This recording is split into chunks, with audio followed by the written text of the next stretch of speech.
वर्ग दशम NCERT chapter है 1.2, जिसमें पहला सवाल है कि निम्नलिखित संख्याओं को अभाज्य गुणनखंडों के गुणनफल के रूप में व्यक्त कीजिए। अभाज्य गुणनखंड जो है हमको करता है निकालने के लिए। तो सबसे पहले ये जानेंगे कि ये अभाज्य गुणनखंड है क्या।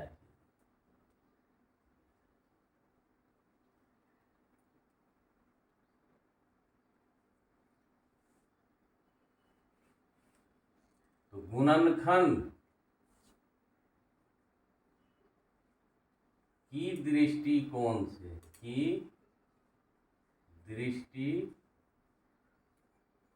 से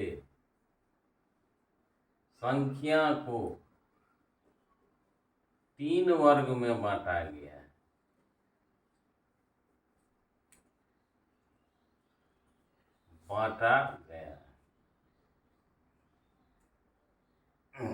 पहला, जब केवल एक गुणनखंड हो। जब किसी संख्या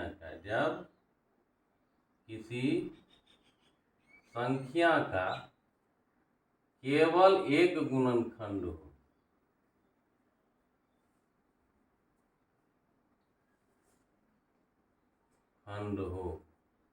ऐसे संख्या को नाम दिया विशिष्ट संख्या।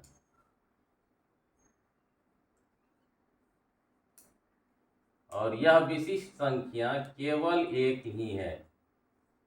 एक कौन सी संख्या है? तो विशिष्ट संख्या है, क्योंकि एक में जो है गुणनखंड जो है केवल और केवल अकेले ये ही होते हैं, इसीलिए इसका जो है गुणनखंड जो है एक आने पर जो है यह विशिष्ट संख्या होता है। दूसरा है, जब किसी संख्या का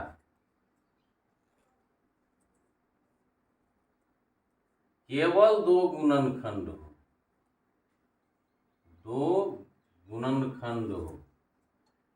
गुणा के रूप में लिखने पर जो टुकड़ा प्राप्त होगा वह केवल 2 ही हो।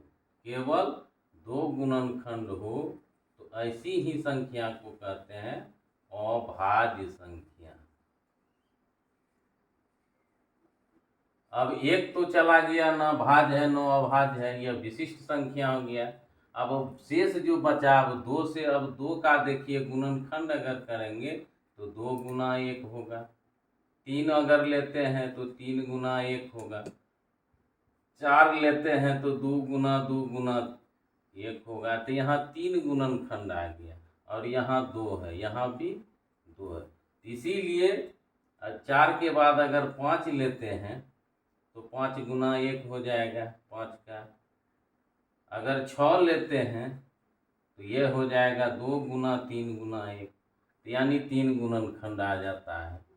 तो इसमें केवल 2 गुणनखंड ही हो तो ऐसी ही संख्या जो है अभाज्य संख्या होता है। तो जैसे में हम लिख सकते हैं, तो सबसे छोटी अभाज्य संख्या 2 और ये सम भी होते हैं। ऐसा एक केवल 2 ही आते हैं। इसमें 3 है, इसका भी 2 ही गुणनखंड। 5 होगा 2 ही गुणनखंड। 7 होगा 2 ही गुणनखंड। 7 के बाद 11 होगा, 11 के बाद 13 होगा।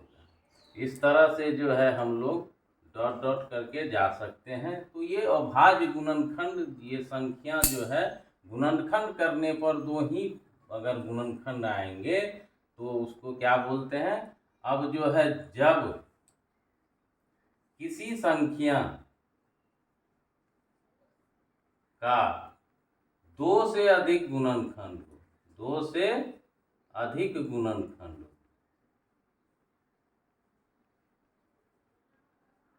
2 से अधिक गुणनखंड हो, इसी को बोलते हैं भाज्य संख्या। अब भाज्य में जो है 4 आएगा तो 4 का जो है 2 गुना 1 कर सकते हैं। 6 आएगा 2 गुना 3 गुना 1।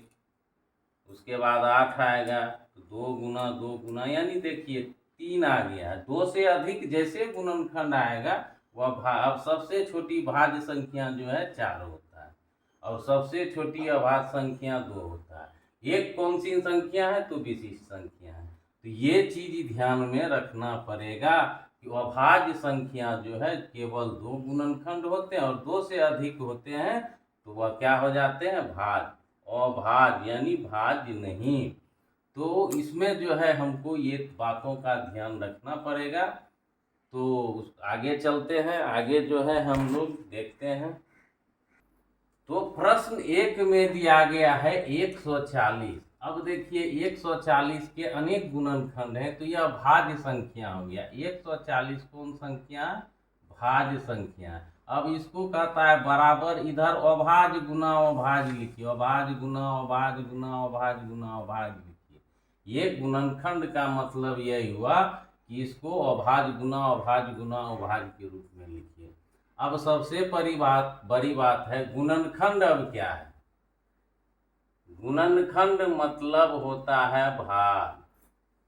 भाग देने पर ही गुना का रूप हमें प्राप्त होगा, क्योंकि ऐसी संख्या से भाग देना है जिसका शेषफल हमको 0 आना चाहिए। यानी गुणनखंड में वैसी संख्या से भाग देंगे जो शेषफल हमको क्या देगा? 0 देगा। 0 नहीं देगा तो वैसी संख्या से भाग नहीं देना है, शेष हमको 0 आना चाहिए। तो गुणनखंड मतलब हो गया भाग और शेषफल जो है हमको 0 चाहिए, ऐसा भाग देना। तो गुणनखंड के लिए जो संख्या है वह संख्या थोड़ा ध्यान रखिएगा। गुणनखंड की जो संख्या होती है पहले 2, उसके बाद 3, 3 के बाद जो है 7, 5, 5 के बाद 7, 7 के बाद 11, 11 के बाद 13, 13 के बाद 17, 17 के बाद 19, 19 के बाद 21, 19 के बाद 23, तो डॉट डॉट। ये ध्यान रखना है जब भी गुणनखंड निकालेंगे तो गुणनखंड के लिए जो संख्या होगा ये भाग देने के लिए वो हमें 2, 3, 5, 7, 11, 13, 17, 19 इसके क्रम अनुसार चलना है, क्रमानुसार चलना है। तो यहाँ पे ये भाज्य है तो अब इसको निकाल के देखते हैं तो क्या होता है? 140। जब इकाई अंक जब हमारा 0 हो, 2 हो, 4 हो, 6 हो, 8 हो, यानी 2 का पहाड़ा देखिएगा, 2, 4, 6, 8, 10, ये इकाई अंक जो होगा अगर आएगा तो समझिए 2 से पूर्णतः विभाजित हो जाएगा। तो 2 से करेंगे तो 140 का आधा 70 हो जाएगा, फिर 2 देंगे आधा 35 हो जाएगा।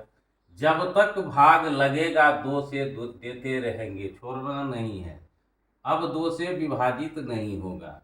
अब जो है 3 से लगने के लिए 3 और 5 को करते हैं 8 होता है, 8 में 3 से भागा नहीं लगे तो 5 से देंगे तो 5 सते 35, उसके बाद 7 से देंगे 1, ये एक हमारा आ गया।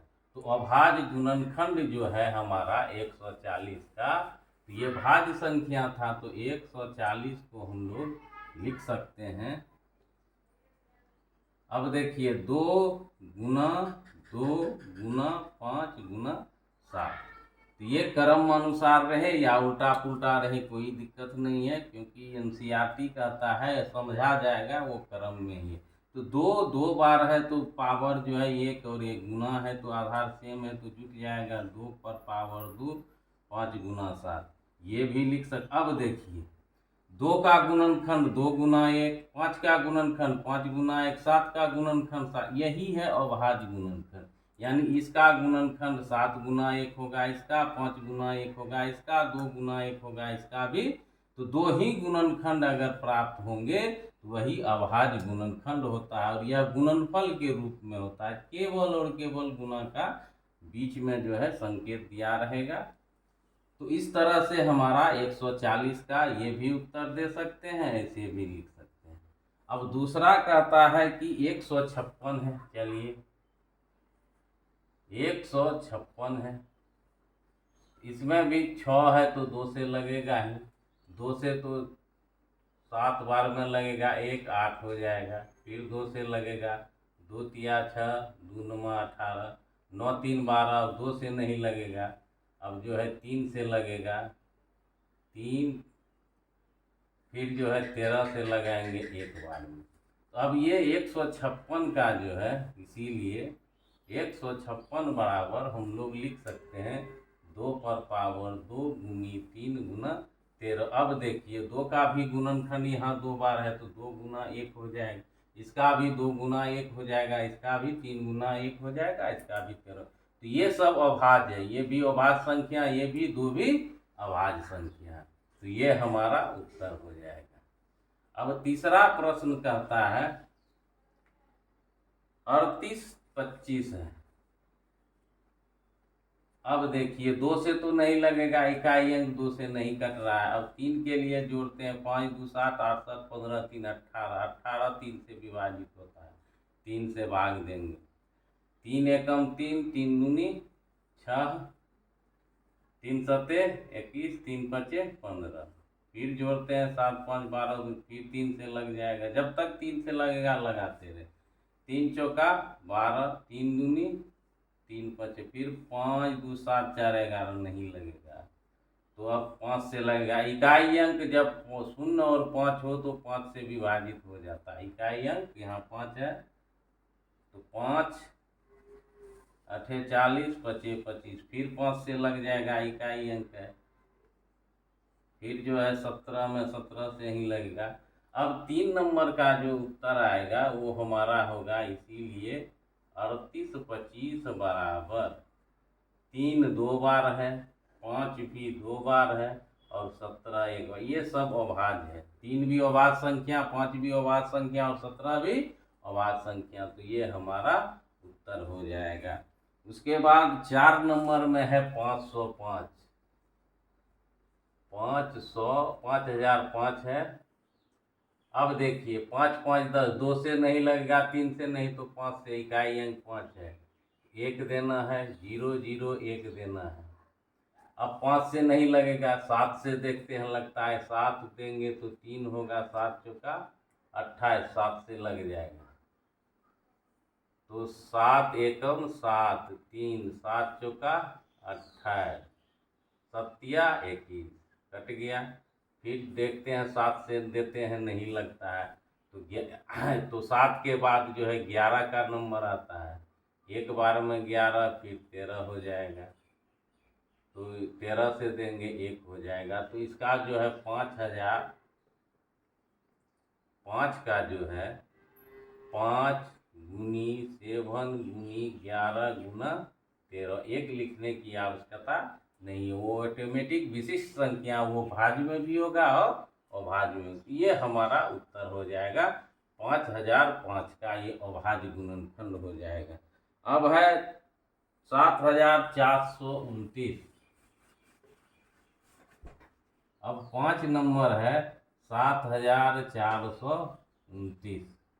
अब इसमें जो है 2 से नहीं लगेगा, 3 के लिए देखते, 9 2 11 15 7 22 हो जाता है, नहीं 5 से नहीं लगेगा। उसके बाद 7 से लिखते हैं तो 7 एकम हो जाएगा। उसके बाद 0 7 6 के 42 नहीं लगेगा। 11 से देखते हैं तो 11 6 के 66, 8 82, 77, 5 29 नहीं कटेगा।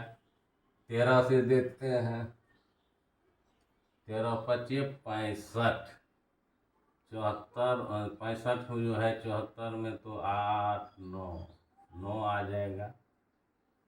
63 91, 91 हो जाएगा, 1 और 19 नहीं खाएगा, 13 से नहीं खाएगा, तो 17 से देखते हैं, 17 चौके 68,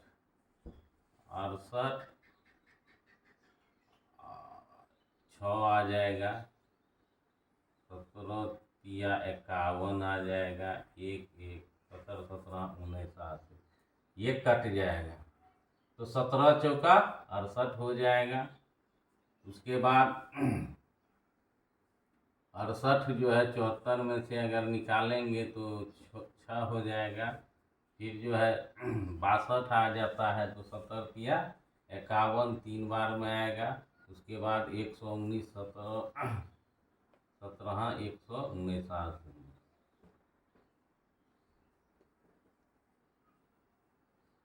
उसके बाद जो है फिर जो है नहीं लगेगा, 17 से 17 दूने 38 हो जाता है। 38 के बाद जो है 5 नहीं होगा, 19 से लगाते हैं।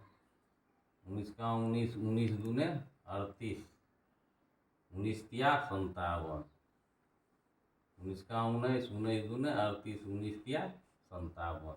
उसके बाद 23 आ जाएगा एक बार। इस तरह से जो है हमें भाग दिए, तो इसीलिए 74 2 9 जो होगा 17 गुना 19 गुना 23। ये देखिए 17 का भी 17 गुना 1, 19 का भी 19, दो ही गुणनखंड प्राप्त होंगे। इसीलिए इसको क्या बोलते हैं, अभाज्य गुणनखंड बोलते हैं। तो इस प्रकार से जो है अब अगले प्रश्न की ओर चलते हैं। तो अगले प्रश्न में जो कहता है,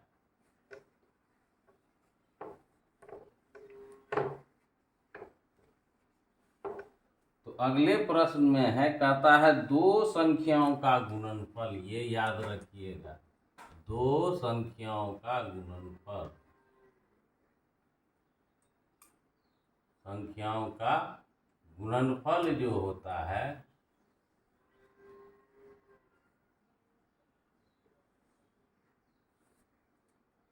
HCF, इसी संख्या का जो संख्या HCF गुना LCM के बराबर होते हैं।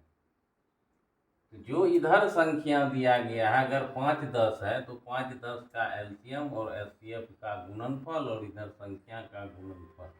कहता है आप पहले LCM और HCF ज्ञात कीजिए, फिर जाकर के जो है आप इसका जो है जांच भी कीजिए। तो चलिए हम लोग LCM निकालते हैं। तो एक नंबर में दिया है 26 और 91। तो हम लोग गुणनखंड विधि से इसका जो है हल निकालते हैं। तो चलिए 26 को अगर करेंगे गुणनखंड तो 2 हो जाएगा, 2 और 13 हो जाएगा। 91 का करते हैं तो 7 से लग जाएगा और 13 हो जाएगा। अब जो है HCF और LCM, तो HCF में ध्यान रखना है, दी गई सभी संख्या में उभयनिष्ठ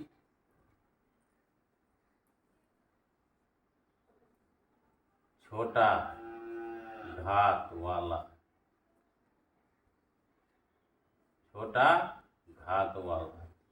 और HCF, ये उसके बाद स्टॉप, कुछ नहीं करना है। LCM HCF खत्म, बस छोटा घात ले लेना है दी गई संख्या में जो उभयनिष्ठ होगा।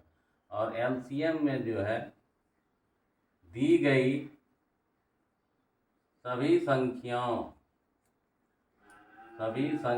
में उभयनिष्ठ सबसे बड़ा घात और कोई छूटे नहीं, किसी को छोड़ना भी नहीं। उभयनिष्ठ के बाद जो बचेगा उसको इसमें शामिल कर देना।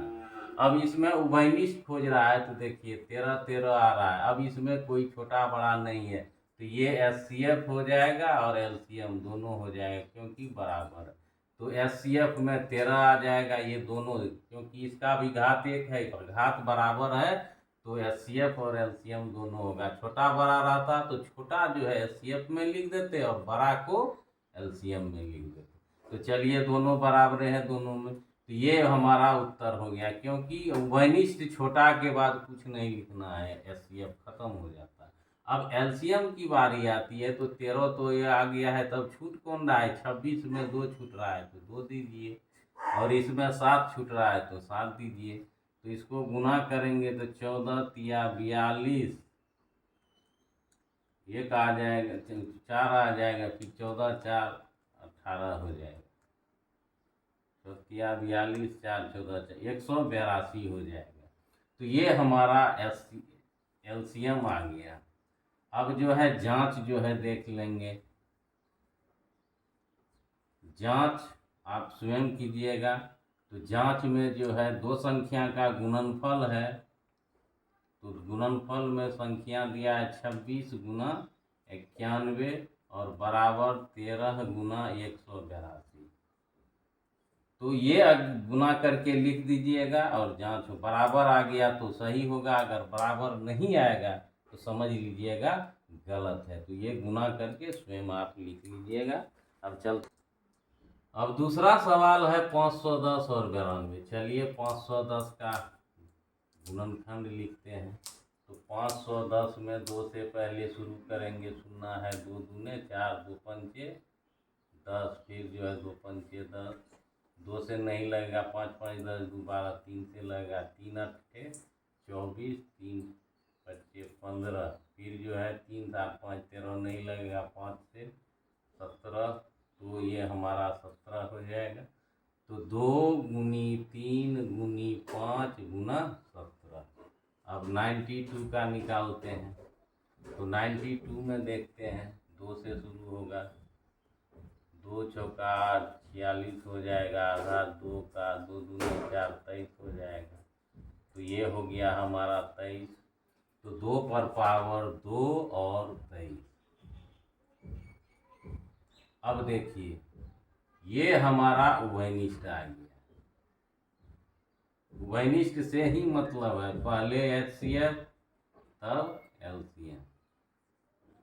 अब देखिए तो HCF का मान जो है ये हो गया हमारा HCF, छोटा मान घात वाला और बड़ा LCM भर दीजिए। तो इसमें 2 जाएगा और ये स्टॉप हो गया और कोई उभयनिष्ठ नहीं आया, बस खत्म कहानी HCF की। और LCM में जो बड़ा मान है वो चाहिए ही चाहिए। ये LCM हो गया, ये HCF। अब इसमें जो जो छूट रहा है उसको लिख दीजिए। 3 नहीं लिखे हैं, 5 नहीं लिखे हैं, 17 नहीं लिखे, और इसमें जो है 23 छूट रहा है। तो ये हमारा जो है इसको गुना करके आप लिख लीजिएगा। उसके बाद जांच भी आप कर लीजिएगा। तो जांच में ये गुना करना है और इधर दो संख्याओं का गुणनफल हो जाएगा। तो 510 गुना 92 और इधर आ जाएगा 2 गुना, और ये पूरा जो है हमको लिखना है और गुना करके देखना है क्या आता है। तो तीसरा प्रश्न की ओर चलते हैं। अब जो है तीसरा प्रश्न है कि 336 और 54 है। तो चलिए 336 को करते हैं और 54 है। तो 336 है, 2 से पहले कटेगा ही, 6 है तो 2 एकम 6 और 8, फिर 2 से लगे, जब तक लगेगा लगाना है, फिर 2 से, फिर 3 से। तो ये हमें आ गया 2 जो है 1 2 3 4 बार है, गुना 3 है, गुना 7 है। अब 54 को करते हैं, 2 से लगेगा ही, 3 से, फिर 3 से। तो यानी 2 गुनी 3 पर पावर 3। तो जो उभयनिष्ठ है 2 2 दोनों में है, कर दिए, 3 3 है, कर दिए। अब देखिए ये छोटा मान है, ये हो गया HCF, ये हमारा हो गया LCM जो कॉमन आया, और ये छोटा है, ये हो गया HCF, और इस घर में ये हो गया LCM। अब देखिए HCF में जो कॉमन है उसको ही लेना है।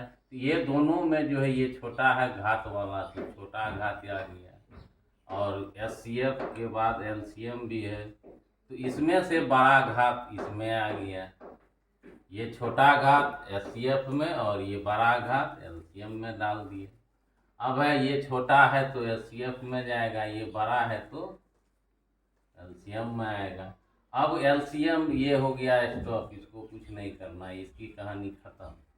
HCF उभयनिष्ठ के बाद अब जो है शेष कौन बच रहा है, 7, इसको डाल दीजिए, कोई नहीं छूटा, इस घर का भी नहीं छूटा LCM में, इस घर का भी नहीं छूटा, और ये 7 छूट गया था।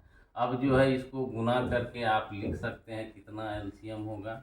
उसके बाद जांच भी हमें करनी है, तो जांच कर लीजिएगा। तो दो संख्या का गुणनफल यानी 3 3 6 गुना 54 बराबर इधर 6 हो जाएगा, गुना 2 पर पावर 4 गुना 3 पर पावर 3 गुना 7। ये देख लीजिएगा। तो चलते हैं अगले प्रश्न की ओर। तो दूसरा सवाल या तीसरा सवाल में ये है कि कहता है 12, 15 और 21 को अभाज्य गुणनखंड के द्वारा, ये बाइंडिंग कर दिया है कि गुणनखंड के द्वारा ही आपको जो है एलसीएम और एचसीएफ निकालना है। तो हमको जो है हल जो करेंगे, तो 12 कुल तो 2, फिर 2 से तो 4 या 12 हो जाएगा। फिर 15 है तो 3 गुना 5 हो जाएगा। उसके बाद 21 है 3 गुना 7 हो जाएगा। 7 21 15। अब देखिए 12 में यहाँ 2 है और किसी में नहीं है, ये उभयनिष्ठ नहीं है। 3 देखते हैं तो पहले ये उभयनिष्ठ हमको चाहिए। तो ये जो है उभयनिष्ठ तीनों में 3 है, तो यहाँ पे हमारा HCF बराबर और LCM बराबर। चलिए, तो HCF में जब बराबरे है तो इसमें भी आएगा और इसमें भी आएगा, कोई बात नहीं है, गुना। अब देखिए HCF की कहानी खत्म हो गया और कोई उभयनिष्ठ नहीं है इसमें, केवल उभयनिष्ठ छोटा, केवल उभयनिष्ठ छोटा घात, और कुछ नहीं लिखते हैं। अब इसमें छूट रहा है 2 पर पावर 2 और इधर 5 छूट रहा है और इधर 7 छूट रहा है, जिसको गुना करेंगे 4 तिया 12, 12 पंचे 7 के 42, 420। ये हमारा उत्तर हो जाएगा और ये भी हमारा उभयनिष्ठ के बाद एचसीएफ की कहानी खत्म हो जाती है। अब यहाँ है 17। चलिए 17 को जो है हम लोग लिख सकते हैं 1 गुना 17। चलिए 23 को लिख सकते हैं 1 गुना 27। चलिए ये अभाज्य संख्या है, भाज्य तो है नहीं। 29 को भी, तीनों जो है अभाज्य, तो 1 गुना 29। तो उभयनिष्ठ जो है हमारा HCF जो है हमारा कितना हो जाएगा, X हो जाएगा। और LCM में भी उभयनिष्ठ 1 आएगा। इसकी कहानी अब जो है इसमें 17 गुना 23 गुना 29। अब जो है इसको गुना करके लिख लीजिएगा, उत्तर हो जाएगा। और ये भी जो भी गुना होगा इसको लिख लीजिएगा और आपका उत्तर आ जाएगा। तो इस तरह से अभाज्य गुणनखंड ये जो है, आप यहाँ ध्यान रखिएगा, दो अभाज्य संख्या का HCF 1 होता है, HCF 1 होता है। कोई भी अभाज्य संख्या 2 4 5 कितने भी रहेगा उसका HCF 1 होगा। अब है तीसरा प्रश्न है। तीसरा प्रश्न में 8 है। चलिए हल में तो लिख ही देना है। 3 का हल जो है हमें 8 को लिख सकते हैं 2 गुना 2 गुना 2 यानी 2 पर पावर 3।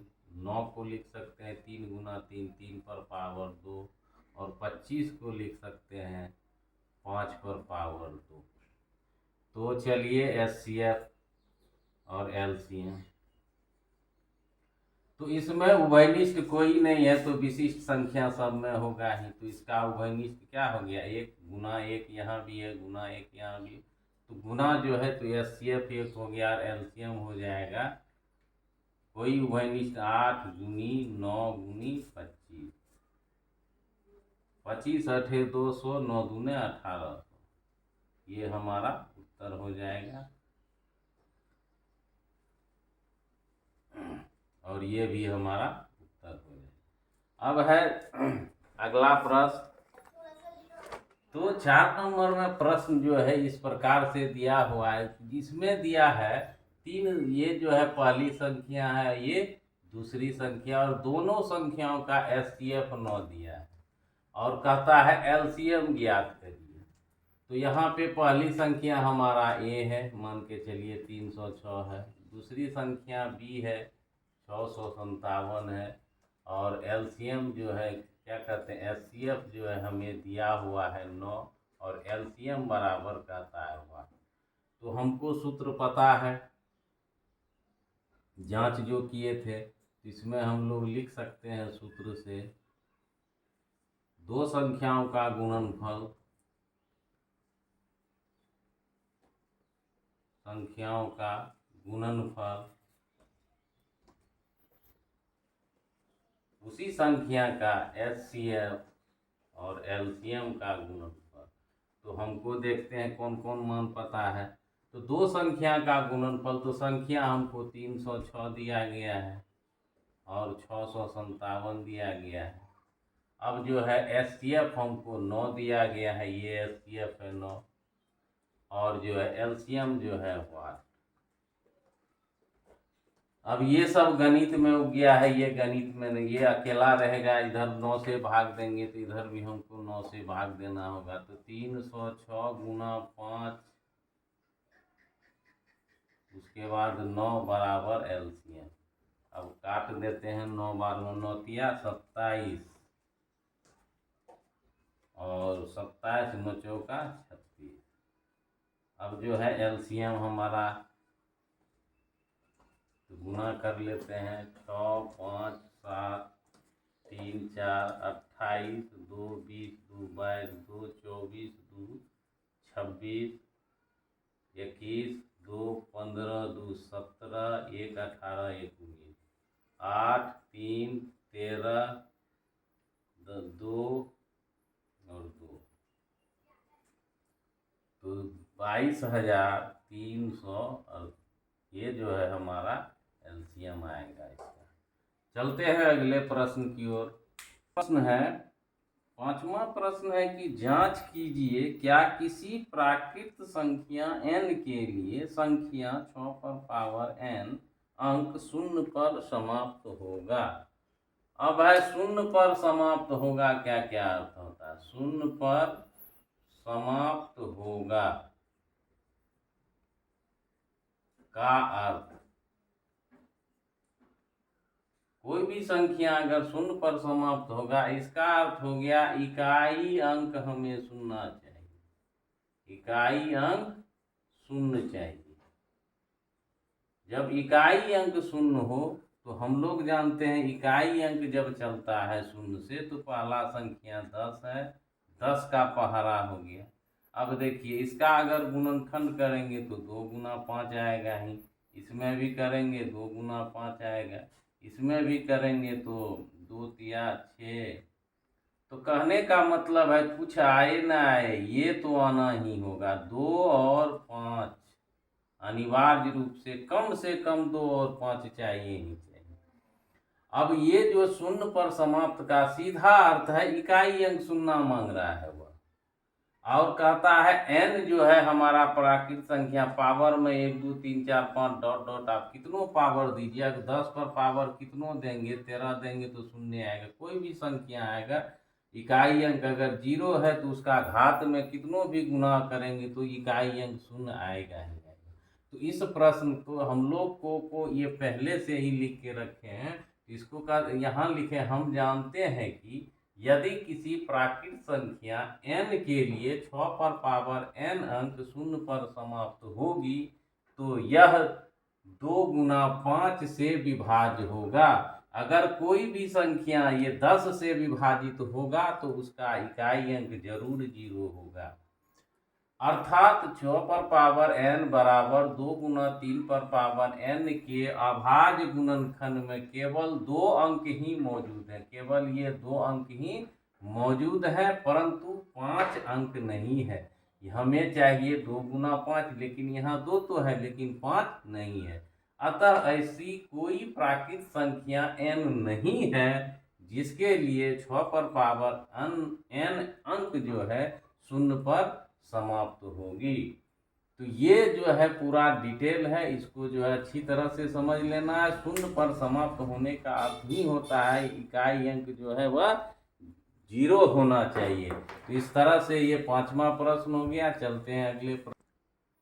अब छठा प्रश्न कहता है कि व्याख्या कीजिए कि 7 गुनी 11 गुनी 13 प्लस 13 जो है और 7 गुनी 6 गुनी 5 गुनी 4 गुनी 3 गुनी 2 गुना 1 प्लस 5 भाज्य संख्या क्यों है। कहता है ये भाज्य संख्या क्यों है। तो भाज्य संख्या क्यों है तो इसको पहले हम लोगों को देखना पड़ेगा कि इसके गुणनखंड कितने आते हैं। तो गुणनखंड के लिए ये प्लस है तो गुना के रूप में हमको चाहिए, तो इसको हम लोग लिख सकते हैं इतना के बराबर ही लिखेंगे। अब यहाँ से यहाँ में जो है उभयनिष्ठ है 13, तो 13 कॉमन ले लेते हैं।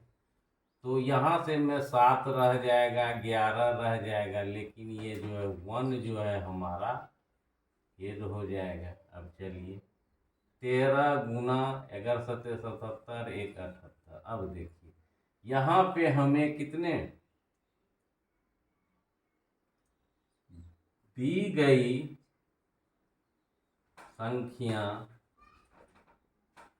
का, अब कुछ नहीं है तो एक तो दे ही सकते हैं, इसको भी लिख सकते हैं 13 गुना। तो दी गई संख्या का अभाज्य गुणनखंड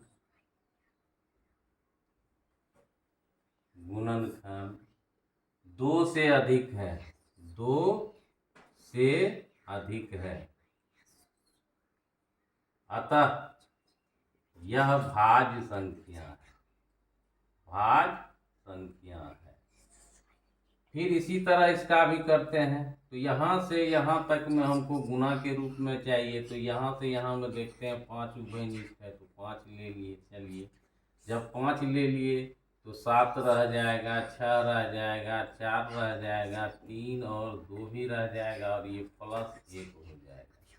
तो इसको गुना करते हैं, देखते हैं तो 7 के 42, 12 दूना 24, 42 और 24 को गुना करते हैं तो 8, 16, 4 और 8, 8, 10 और ये हो जाएगा 10, यानी 1008 प्लस 1। तो ये देखिए 5 गुनी 1009। अब कुछ नहीं है तो एक गुणनखंड, तो ये भी क्या हो गया, अतः दी गई संख्याओं का अभाज्य गुणनखंड 2 से अधिक हैं, 2 से अधिक हैं, अतः यह भी भाज्य संख्या है। भाज्य संख्या है, कोई भी संख्या अगर है उसके 2 से अधिक गुणनखंड है तो उसको हम लोग क्या कर सकते हैं, गुणनखंड के रूप में 2 से अधिक आएंगे तो उसको हम लोग भाज्य संख्या के रूप में लिख सकते हैं। अब 7वां प्रश्न है कि तो इससे अगले वीडियो में भी बताए हुए हैं कि जब भी कोई कहीं से चल रहा है, किसी स्थान से चल रहा है और पुनः जो है इसी स्थान पे आके मिलेगा, जब पुनः इसी स्थान पे आके मिलने की बात होगी तो दी गई संख्याओं का हम लोग एलसीएम ज्ञात करते हैं। चाहे एक साथ घंटा बजा, फिर कहता है पुनः एक साथ कब बजेगा। यहाँ से धावक दौड़ा 2, 3, 4 जो भी है, तो यहाँ 2 धावक है तो यहाँ से चलता है और कहता है पुनः इसी स्थान पे कब है। उसकी चाल जो है अलग अलग होती है, तो उसी स्थान पे पुनः मिलने के लिए जो है हमको, तो इसमें दिया गया है सोनिया को लगता है 18 मिनट और रवि को लगता है 12 मिनट। तो सोनिया और रवि, तो एलसीएम ज्ञात करना है, सीधी सी बात है जब पुनः एक स्थान पे मिलने की बात होगी। तो चलिए तो निकालते हैं। पुनः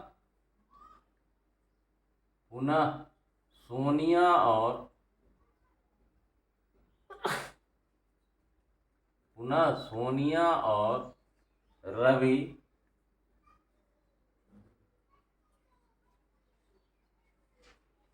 एक स्थान पर मिलेंगे, एक स्थान पर मिलेंगे। इसके लिए हमें 12 मिनट और 18 मिनट का एलसीएम ज्ञात करनी है, एलसीएम ज्ञात करनी है। तो हमेशा याद रखना है कि एक ही स्थान पर मिलेगा या एक साथ घंटा बजेगा, उसके लिए जो है एलसीएम, तो एलसीएम हम लोग गुणनखंड माध्यम के विधि से निकालते हैं। गुणनखंड विधि द्वारा एलसीएम, तो गुणनखंड विधि में तो सबसे पहले हमको दिया है 18 या 12, जो लिखना है लिख दिए। इसीलिए 18 को हम लोग क्या लिख सकते हैं, 2 गुना 3 पर पावर 3, और 12 है तो 2 से तो कटेगा ही, 2 गुनी 2, 4 तिया 12, तो 2 पर पावर 2 गुनी 3। तो हम लोग को क्या चाहिए, एलसीएम। एलसीएम में तो बड़ा होगा और इसमें भी जो बड़ा है, ये 3 पर पावर 3 आएगा और इसमें 2 पर पावर 2 आएगा, बड़ा आता है। तो ये हमारा जो है 2 पर पावर 2 और 3 पर पावर 3, इसमें कोई नहीं छूटा है। इसमें से बड़ा आ गया तो ये भी आ गया, इसमें से भी बड़ा आ गया। तो इसको अगर गुना करेंगे तो 4 होगा और 9 होगा, तो कितना हो जाएगा, 36 मिनट बाद। अतः सोनिया और रवि 36 मिनट बाद पुनः एक स्थान पर मिल जाएगा। तो इस तरह से ये हमारा वीडियो जो है 1.2 समाप्त हुआ। धन्यवाद।